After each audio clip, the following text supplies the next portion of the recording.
অনেকেই এখনও আমাকে কমেন্ট করছেন বা কেউ মেসেজ করছেন, ফোন করে জানতে চাইছেন 22 জুন আবার নতুন কোনো প্রজ্ঞাপন হবে কিনা।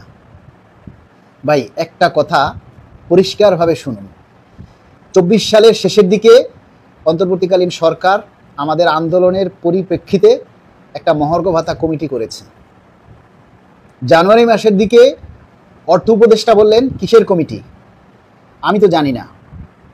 সেই অর্থ উপদেষ্টাই আবার 20 মে মিডিয়ার সামনে ঘোষণা দিলেন যে মহার্ঘ ভাতা নিয়ে অ্যাক্টিভলি কাজ করা হচ্ছে।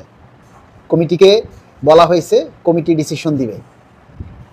সেই অর্থ উপদেষ্টাই 2 জুন বাজেট ঘোষণায় বিশেষ সুবিধার কথা বললেন এবং 3 জুন প্রজ্ঞাপনে আপনাকে 15% বিশেষ সুবিধা প্রদানের কথা জানালেন।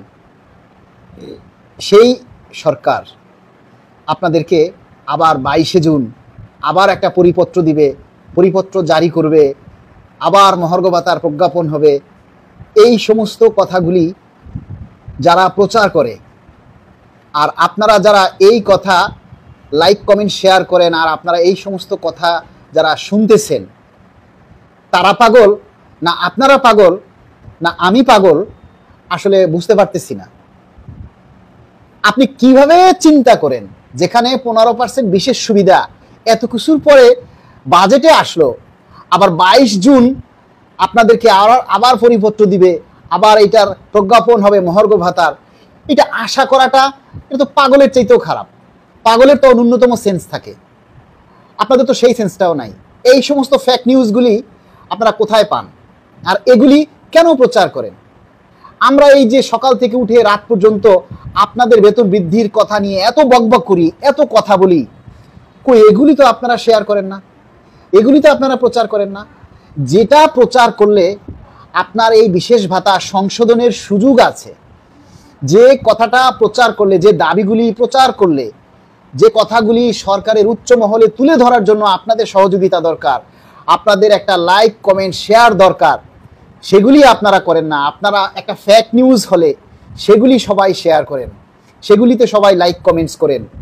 আমরা কাদের জন্য এত আন্দোলন করি, আমরা কাদের জন্য এত কিছু করি? ভাই, আপনারা এখনও যারা সবসময় মনে রাখবেন, আপনারা যারা সরকারি জব করেন তারা হচ্ছেন বাংলাদেশের নাগরিকদের মধ্যে 1 নম্বর নাগরিক।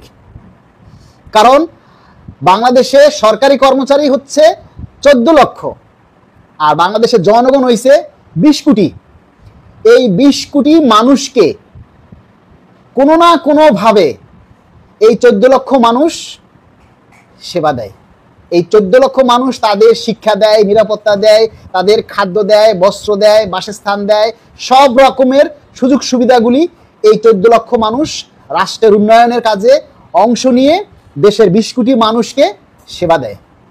আপনি যদি একজন সুইপারও হন তাহলেও মনে করবেন দেশের নোংরা পরিষ্কারে আপনার একটা কন্ট্রিবিউশন আছে। সুতরাং আপনাদের চিন্তা চেতনাকে উন্নত করতে হবে। আমরা কখনো সরকারের বিরুদ্ধে নয়, সরকারের পক্ষে। সরকারকে সাথে নিয়েই আমরা চলবো এবং সরকারকে সাথে নিয়েই আমরা সরকারের কাছে আমাদের দাবি দেওয়ার কথা উপস্থাপন করব।